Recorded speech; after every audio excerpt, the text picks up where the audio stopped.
ভবিষ্যতের রূপরেখা 6 সংস্কার কমিশনের চূড়ান্ত প্রতিবেদন। 2025 সালে 15 জানুয়ারি অন্তর্বর্তীকালীন সরকারের প্রধান উপদেষ্টা ডক্টর মোহাম্মদ ইউনূসের নিকট 4টি সংস্কার কমিশন, দুদক সংস্কার কমিশন, সংবিধান সংস্কার কমিশন, নির্বাচন ব্যবস্থা সংস্কার কমিশন ও পুলিশ সংস্কার কমিশন তাদের চূড়ান্ত প্রতিবেদন হস্তান্তর করে। পরবর্তীতে 20 জানুয়ারি কমিশন 4টির মেয়াদ 15 ফেব্রুয়ারি পর্যন্ত বর্ধিত করা হয়। এছাড়াও 5 ফেব্রুয়ারি জনপ্রশাসন সংস্কার কমিশন, বিচার বিভাগ সংস্কার কমিশন তাদের চূড়ান্ত প্রতিবেদন হস্তান্তর করে। দুদক সংস্কার কমিশন, পুরো নাম দুর্নীতি দমন কমিশন সংস্কার কমিশন, গঠিত হয় 3 অক্টোবর 2024। সুপারিশপত্রের মোট অধ্যায় 7টি, মোট সদস্য সংখ্যা 8 জন, মোট সুপারিশ সংখ্যা 47টি। সুপারিশমালা বাস্তবায়নের প্রস্তাবিত রূপরেখা অথবা পথরেখা 3টি, স্বল্প মেয়াদী 6 মাস, মধ্যম মেয়াদী 18 মাস ও দীর্ঘমেয়াদী 48 মাস। এটা একটু দেখে রাখেন। Anti corruption commission, reform commission. উল্লেখযোগ্য সুপারিশ সমূহ: দুদক হচ্ছে স্বচ্ছ নিয়োগের জন্য 7 সদস্যের স্থায়ী কমিটি গঠন, আর্থিক লেনদেনের স্বচ্ছতা নিশ্চিতে দেশের কমন রিপোর্টিং স্ট্যান্ডার্ডস এর বাস্তবায়ন, দুদক থেকে অনিয়ম দূর করতে টাস্ক ফোর্স গঠন, ইউএনসিএসি বা ইউএন কনভেনশন এগেইনস্ট কারাপশন এর 21 নং অনুচ্ছেদ অনুসারে ঘুষ লেনদেনকে শাস্তির আওতায় আনা, দুদকের কার্যালয় আছে এমন প্রতিটি জেলায় স্পেশাল জজ আদালত গঠন, কমিশনারদের যোগ্যতা 20 বছরের অভিজ্ঞতার পরিবর্তে ন্যূনতম 15 বছর হলেই হবে। প্রতিষ্ঠানের ধরন: বর্তমান বিধিবদ্ধ প্রতিষ্ঠান, প্রস্তাবিত সাংবিধানিক প্রতিষ্ঠান। কমিশনের মেয়াদ: বর্তমান 5 বছর, প্রস্তাবিত 4 বছর। কমিশনের সদস্য সংখ্যা: বর্তমান 3 জন, প্রস্তাবিত 5 জন, ন্যূনতম 1 জন নারী। কৌশলপত্র: বর্তমান জাতীয় শ্রদ্ধাচার কৌশল, প্রস্তাবিত দুর্নীতি বিরোধী জাতীয় কৌশলপত্র। কমিশন গঠনের কমিটি: বর্তমান সার্চ কমিটি, প্রস্তাবিত বাছাই ও পর্যবেক্ষণ কমিটি। নির্বাচন ব্যবস্থা সংস্কার কমিশন, গঠিত হয় 3 অক্টোবর 2024। মোট সদস্য সংখ্যা 8 জন, সুপারিশ মোট অধ্যায় 19টি, সুপারিশপত্রে মোট অধ্যায় 19টি, মোট সুপারিশ সংখ্যা 150টি। উল্লেখযোগ্য সুপারিশসমূহ: স্থানীয় সরকার নির্বাচনের সম্পূর্ণ দায়িত্ব নির্বাচন কমিশনের কাছে ন্যস্ত করা, বিনা প্রতিদ্বন্দ্বিতায় নির্বাচন বন্ধ ও না ভোটের বিধান পরিবর্তন, নতুন রাজনৈতিক দল নিবন্ধনের ক্ষেত্রে 10% জেলায় এবং 5% উপজেলায় অথবা থানায় দলের অফিস ও ন্যূনতম 5000 সদস্য থাকার বিধান করা। নির্বাচন ব্যবস্থা সংস্কার কমিশন, ইংরেজিতে বলা হয় ইলেকটোরাল রিফর্ম কমিশন। কোন দল পরপর 2টি নির্বাচনে অংশগ্রহণ কোনো দল পরপর 2টি নির্বাচনে অংশগ্রহণ না করলে সেই দলের নিবন্ধন বাতিল। এসএসআই, সেলফ সভারিজেন আইডেন্টিটি ব্যবস্থার মাধ্যমে নাগরিকদের এনআইডি কার্ড একটি স্ট্যান্ডার্ড ডিজিটাল ফরম্যাটে রূপান্তর। কোনো ব্যক্তি একই সাথে প্রধানমন্ত্রী, রাজনৈতিক দলের প্রধান, সংসদ নেতা হতে পারবেন না। দুবার নির্বাচিত প্রধান রাষ্ট্রপতি নির্বাচনের ক্ষেত্রে অযোগ্য ঘোষিত হবেন। এক ব্যক্তির একাধিক আসনে প্রার্থী ও নির্বাচনে ইভিএম পদ্ধতি ব্যবহার বাতিল। কোনো আসনে ন্যূনতম 40% ভোট না পড়লে সে আসনে পুনর্নির্বাচন অনুষ্ঠিত হবে। সংসদ: বর্তমান 1 কক্ষ বিশিষ্ট, প্রস্তাবিত 2 কক্ষ বিশিষ্ট। প্রধানমন্ত্রীর মেয়াদ: বর্তমান অনির্দিষ্টবার, প্রস্তাবিত 2 বারের অধিক নয়। স্থানীয় সরকার নির্বাচন: বর্তমান দলীয় পদ্ধতি, প্রস্তাবিত নির্দলীয় পদ্ধতি। ডেপুটি স্পিকার: বর্তমান সরকারি দল, প্রস্তাবিত বিরোধী দল। সংরক্ষিত নারী আসন: বর্তমান 50টি, প্রস্তাবিত 100টি, নিম্নকক্ষ। সংবিধান সংস্কার কমিশন, গঠিত হয় 6 অক্টোবর 2024। মোট সদস্য সংখ্যা 9 জন, সুপারিশপত্রে মোট অধ্যায় 3টি, মোট খণ্ড রয়েছে 5টি, মোট উদ্দেশ্য 7টি। উল্লেখযোগ্য সুপারিশসমূহ: দ্বিকক্ষ বিশিষ্ট আইনসভা অথবা সংসদ, উচ্চকক্ষ ও নিম্নকক্ষ গঠিত হবে, উভয় কক্ষেরই মেয়াদ হবে 4 বছর। কনস্টিটিউশন রিফর্ম কমিশন, এটা হচ্ছে সংবিধান সংস্কার কমিশনের ইংরেজি নাম। উচ্চকক্ষের মোট সদস্য সংখ্যা হবে 105 জন। জাতীয় সংসদ নির্বাচনে প্রদত্ত মোট ভোটের সংখ্যার অনুপাতে 100 জন সদস্য নির্ধারিত হবেন। বাকি 5 জন সদস্য রাষ্ট্রপতি মনোনীত করবেন। রাজনৈতিক দলগুলোর সংখ্যানুপাতিক প্রতিনিধিত্ব ও প্রপোর্টেনশিয়াল রিপ্রেজেন্টেশন পিআর পদ্ধতির ভিত্তিতে প্রার্থী মনোনয়ন দিবে। নিম্নকক্ষের মোট সদস্য সংখ্যা হবে 400 জন। 300 জন সদস্যের জনগণের সরাসরি ভোটে নির্বাচিত হবেন। অবশিষ্ট 100 আসন নারীদের জন্য সংরক্ষিত থাকবে।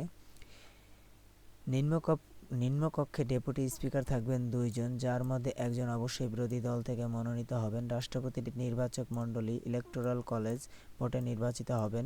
সর্বোচ্চ 2 বার ক্ষমতায় অধিষ্ঠিত হতে পারবেন। ন্যূনতম 21 বছর বয়স হলে যে কোনো নাগরিক সংসদীয় নির্বাচনে প্রতিদ্বন্দ্বী করার সুযোগ পাবে। সংবিধান নাম বর্তমান গণপ্রজাতন্ত্রী বাংলাদেশ সরকার প্রস্তাবিত জনগণতান্ত্রিক বাংলাদেশ। মূলনীতি বর্তমানে 4টি: জাতীয়তাবাদ, সমাজতন্ত্র, গণতন্ত্র ও ধর্মনিরপেক্ষতা। প্রস্তাবিত সাম্য, মানবিক মর্যাদা, সামাজিক সুবিচার ও বহুত্ববাদ এবং গণতন্ত্র। সংসদ বা আইনসভা বর্তমান এক কক্ষ বিশিষ্ট, প্রস্তাবিত দ্বিকক্ষ বিশিষ্ট। ডেপুটি স্পিকার বর্তমান সরকারি দল, প্রস্তাবিত বিরোধী দল। নাগরিকত্ব বর্তমান বাঙালি, প্রস্তাবিত বাংলাদেশি। সরকার অথবা জাতীয় সংসদের অথবা রাষ্ট্রপতির মেয়াদ বর্তমান 5 বছর, প্রস্তাবিত 4 বছর। নিম্নকক্ষের মোট আসনের 10% তরুণ তরুণীদের মধ্যে থেকে মনোনীত করতে হবে। পুলিশ সংস্কার কমিশন গঠিত হয় 3 অক্টোবর 2024। মোট সদস্য সংখ্যা 9 জন। সুপারিশ সমূহ: পুলিশ বাহিনীর সংস্কারের জন্য 22টি আইনের সংশোধন ও পরিমার্জন।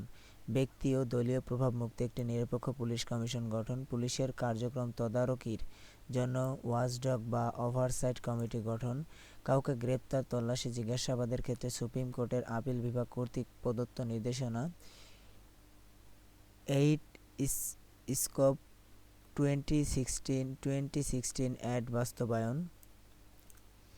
পুলিশ রিফর্ম কমিশন দ্রুত অপরাধ দমনের জন্য খুলনা, শরীয়তপুর, চাঁদপুর, বরিশাল, ভোলা সমগ্র দেশের জলপথমণ্ডিত এলাকায় ভাসমান থানা গঠন।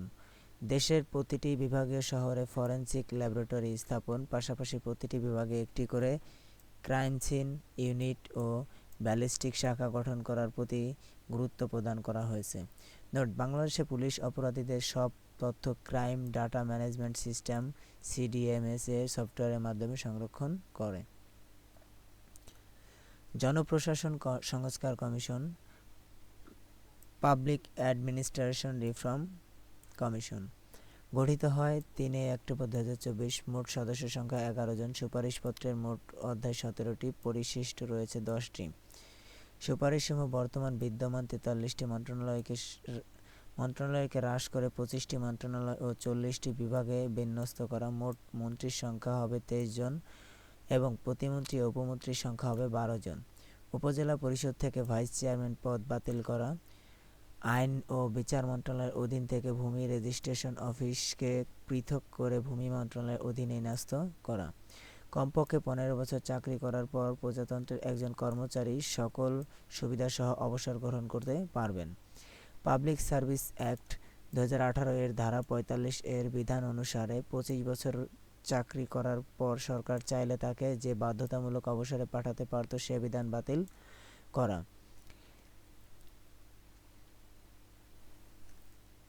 বাংলাদেশকে ঢাকা, চট্টগ্রাম, রাজশাহী, খুলনা নামক 4টি প্রদেশে ভাগ করা। কুমিল্লা ও ফরিদপুর নামে আলাদা 2টি বিভাগ গঠন করা। ঢাকা মহানগর, টঙ্গী, নারায়ণগঞ্জ, সাভার, কেরানীগঞ্জ নিয়ে ক্যাপিটাল সিটি গভর্নমেন্ট গঠন করা। পাবলিক সার্ভিস কমিশন বর্তমান 1টি, প্রস্তাবিত 3টি। নাম পরিবর্তন: জেলা প্রশাসক, প্রস্তাবিত জেলা কমিশনার। বিসিএস ক্যাডার সংখ্যা বর্তমান 26টি, প্রস্তাবিত 13টি। নাম পরিবর্তন: বর্তমান উপজেলা নির্বাহী কর্মকর্তা, প্রস্তাবিত উপজেলা কমিশনার। বিচার বিভাগ সংস্কার কমিশন গঠিত হয় 3 অক্টোবর 2024। জুডিশিয়ারি রিফর্ম কমিশন মোট সদস্যের সংখ্যা 11 জন। সুপারিশপত্রের মোট অধ্যায় 32টি, পরিশিষ্ট রয়েছে 11টি। মামলার রায়ের পিডিএফ কপি আদালতের ওয়েবসাইটে আপলোড করা। মামলা জট কমানোর লক্ষ্যে অবসরপ্রাপ্ত জেলা জজদের চুক্তিভিত্তিক নিয়োগ দেওয়া যেতে পারে। আপিল বিভাগ ও হাইকোর্ট বিভাগ বিচারপতির সংখ্যা বৃদ্ধি করা। আপিল বিভাগের সকল কার্যদিবসে ন্যূনতম 3টি বেঞ্চ পরিচালনা করা। বিচারকদের শৃঙ্খলা জবাবদিহিতা আনতে সুপ্রিম ও জুডিশিয়াল কাউন্সিল গঠন করা। বিচারপতিদের অবসরের বয়স 70 বছর। হাইকোর্টের বিচারক হওয়ার ন্যূনতম বয়স 48 বছর। সাজাপ্রাপ্ত আসামিকে ক্ষমা করে দেওয়া। রাষ্ট্রপতির যে একচ্ছত্র ক্ষমতা তা নিয়ন্ত্রণের উদ্দেশ্যে একটি বোর্ড প্রতিষ্ঠা। ভ্রাম্যমাণ আদালতকে মোবাইল কোর্ট বিচার বিভাগের আওতায় নিয়ে আসা। প্রতিবেদনে সুপ্রিম কোর্ট ব্যবস্থাপনা নামক একটি পরিচ্ছেদ রয়েছে। এটি অনুযায়ী 2024 সালের 30 জুন পর্যন্ত হাইকোর্ট বিভাগের বিচারাধীন মামলা ছিল 5,77,280টি এবং আপিল বিভাগের বিচারাধীন মামলা ছিল 28,901টি। দেশের প্রথম অ্যাপ্লাইড ডেমোক্রেসি ল্যাব। দেশের প্রথমবারের মতো অ্যাপ্লাইড ডেমোক্রেসি ল্যাব প্রতিষ্ঠিত হয়েছে ঢাকা বিশ্ববিদ্যালয়ে। প্রতিষ্ঠাতা তারিখ 7 জানুয়ারি 2025। সহযোগিতার প্রতিষ্ঠান United States Agency for International Development ও International Foundation for Electoral System. প্রতিষ্ঠার লক্ষ্য গণতন্ত্র চর্চা, গণতান্ত্রিক মূলবোধ ও মানবাধিকার বিষয়ক সচেতনতা তৈরি, মৌলিক গবেষণা কার্যক্রম পরিচালনা। হামাস ও ইসরায়েলের যুদ্ধবিরতি 15 মাসব্যাপী চলমান রক্তক্ষয়ী সংঘর্ষের অবসান। যুদ্ধ শুরু হয় 13 অক্টোবর 2023। গাজায় মোট নিহত হয় 47,000 জন, প্রতি 50 জনের একজন। যুদ্ধবিরতি চুক্তির খসড়া 31 মে 2024। চুক্তির স্বাক্ষর 18 জানুয়ারি 2025। চুক্তি কার্যকর 19 জানুয়ারি 2025। মধ্যস্থতাকারী দেশ মিশর, কাতার, যুক্তরাষ্ট্র। চুক্তিতে অংশগ্রহণকারী পক্ষ 3টি: হামাস, ইসরায়েল ও ফিলিস্তিনি ইসলামী জিহাদ। 3টি ধাপে চুক্তিতে বাস্তবায়ন করা হবে। প্রথম ধাপ 33 জন ইসরায়েলি বন্দীর বিনিময়ে 1904 জন ফিলিস্তিনি নাগরিক মুক্তি পাবে। গাজায় জরুরি খাদ্য, পানি, ওষুধ, ত্রাণ সরবরাহের অনুমতি। গাজার জনবহুল এলাকা থেকে ইসরায়েলি সেনাবাহিনীর প্রত্যাহার। দ্বিতীয় ধাপ, গাজা থেকে সম্পূর্ণরূপে ইসরায়েলি সেনা প্রত্যাহার ও টেকসই শান্তি পুনঃপ্রতিষ্ঠা এবং অবশিষ্ট জীবিত বন্দীদের বিনিময় সম্পন্ন করা। তৃতীয় ধাপ, গাজার পুনর্গঠন কার্যকর পদক্ষেপ গ্রহণ করা। নিহত ইসরায়েলি ও ফিলিস্তিন বন্দীদের লাশ বিনিময় করা। সীমান্ত ক্রসিংগুলো পুনরায় চালু করা। গাজার নিয়ন্ত্রণ এখন ফিলিস্তিনি কর্তৃপক্ষের হাতে। স্থায়ী যুদ্ধবিরতির পর হামাস আর গাজা নিয়ন্ত্রণ করবে না। যুদ্ধবিরতির পর গাজা উপত্যকার পূর্ণ দায়িত্ব গ্রহণ করবে ফিলিস্তিনি সরকারি জোট ফিলিস্তিনি কর্তৃপক্ষ পিএ। 2025 সালে 12 এপ্রিল যুদ্ধবিরতি চুক্তির তৃতীয় ধাপ শুরু হলে ফিলিস্তিনি কর্তৃপক্ষ আন্তর্জাতিক আরব দেশগুলোর সহায়তার মাধ্যমে 3 থেকে 5 বছর মেয়াদের গাজা পুনর্গঠন শুরু করবে। কিন্তু তা তো হচ্ছে না বর্তমান যে পরিস্থিতি চলতেছে। এক নজরে ফিলিস্তিন কর্তৃপক্ষ, প্যালেস্টাইন অথরিটি, অন্যান্য নাম ফিলিস্তিনি জাতীয় কর্তৃপক্ষ, প্যালেস্টাইন ন্যাশনাল অথরিটি পিএনএ, প্রশাসনিক কেন্দ্র রামাল্লাহ, আইনসভা, লেজিসলেটিভ কাউন্সিলস, রাষ্ট্রপতি মাহমুদ আব্বাস, প্রধানমন্ত্রী মোহাম্মদ মুস্তফা। স্যার, ফিলিস্তিনি কর্তৃপক্ষের বিষয়টা কি? ফিলিস্তিনি কর্তৃপক্ষ নামক সংস্থাটি 1993 থেকে 1995 সালে স্বাক্ষরিত অসলো চুক্তির ফলস্বরূপ 1994 সালে গঠিত হয়েছিল। সংস্থাটি আনুষ্ঠানিকভাবে ফিলিস্তিনি রাষ্ট্র নামেও পরিচিত। 2006 সালে ফাতাহ ও হামাসের মধ্যে দ্বন্দ্বের ফলস্বরূপ সংস্থাটি হামাসের নিকট গাজার নিয়ন্ত্রণ হারিয়েছিল।